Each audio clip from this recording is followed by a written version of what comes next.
to a chef called Rhonda. I'm Rhonda and this is my kitchen. And today I'm going to teach you how to make a Neapolitan classic side dish, Cipolle Napoletane. My grandmother roasted onions whenever she roasted lamb, pork, or chicken. The combination of aromas and blending of the flavors are second to none. Grab your trusty wooden spoon. Let's all meet back in the kitchen while I teach you how to make Cipolle Napoletane. Okay, welcome into the kitchen. Our oven's at 400 degrees. I'm working with a variety of onions today. Brown sugar, some raisins, extra virgin olive oil, red wine vinegar, as well as a 10-inch skillet and a sharp kitchen knife. Working with 6 onions, I have a shallot, a red, a white, a sweet, a yellow onion. I'm going to trim away the stem portion only and discard, and then I'll make a little incision and I'll peel back the first layer of each onion, with the exception of the red, whereby I will remove 2 layers of that red onion so that I can really get the tenderness from that red Bermuda onion. Red onions seem to be a little bit more coarse and a little bit more thick in nature. And here we are. As you continue to watch me peel back and trim the onions, I wanted to make mention, I will cover my skillet initially and roast them covered for 20 to 28 minutes. And then I will remove them from the oven and roast them again for 30 minutes, uncovered. That's key here.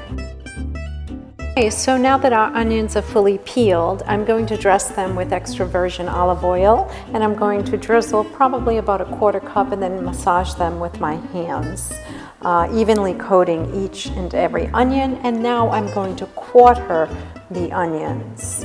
And yes, I'm going to have the root facing up and make that incision down the middle and across the center. Why do we do this? It keeps the dish with a nice uniform shape and the onions hold together a bit better and longer.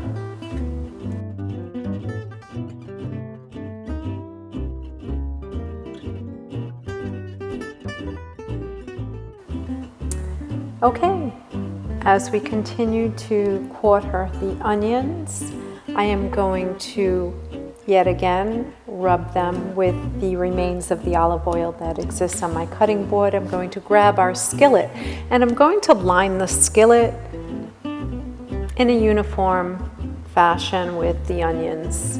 And I'm going to place every other variety right across our plate. Now the natural sweetness from the onions is second to none. And this methodology of cooking, the process of covering and then uncovering, is key. I'm going to add a little salt here, just a little bit. I'm going to add my raisins. I'm going to just sprinkle them on right across the top. And about another 1/4 cup of olive oil. I'm just going to ladle that right across. I'm using a 1/4 teaspoon of brown sugar. That's all. You can use more if you'd like. I'd like to keep the natural sweetness. And now, our onions are fully prepared. I'm going to cover them very tightly with the tin foil, as you can see. Very, very tightly, that's key. I'm going to place them in our preheated oven for 28 minutes. Here we are. We'll uncover them, baste them, and return them to the oven uncovered for another 30 minutes. You can see them. They're just about bright in color and holding their shape perfectly. Okay, go grab your slotted spoons because the next step is key here. You can see them nice and caramelized a bit, but they're not caramelized, they're roasted onions. There's a difference. I'm going to remove our onions to a Pyrex bowl using that slotted spoon, grabbing each and every onion, and you can see the residue or the sugars at the bottom of the pan.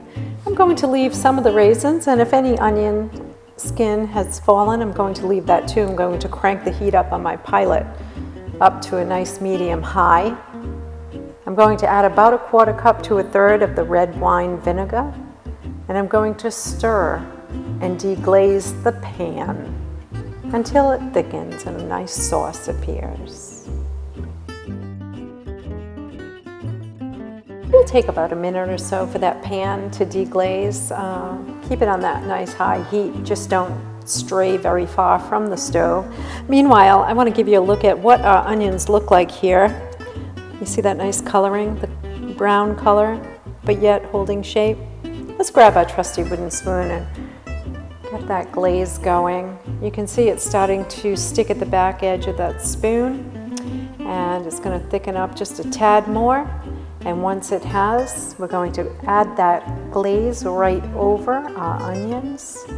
And ladies and gentlemen, there we are. We have our Cipolle Napoletane, or our roasted onions. Wonderful to paired with lamb, pork, chicken, fish, or even as a standalone with a slice of buona pane. Enjoy. Okay, here we are. We are finito with our Cipolle Napoletane, or our roasted onion. So next time you decide to roast chicken, lamb, or pork, give this recipe a try. It's super easy, super healthy, and super delicious. I want to bring it up close. You can see just what the colorful roasted cipolle, also known as onions, look like. The kitchen smells heavenly. Typically on a Sunday, this dish would be placed in the center of the family's kitchen table, and we would ladle it across the roasted lamb, chicken, or pork. Well, I hope you enjoyed today's Cipolle Napoletane recipe. I wanted to take a moment and say many, many, many thanks for subscribing to A Chef Called Rhonda. If you haven't subscribed to A Chef Called Rhonda, please would you consider doing so? It's always healthy, always delicious, and always fun. From my kitchen to yours, until we meet again, salute, cindan, bravo, perfecto, mangia, Cipolle Napoletane. Bye!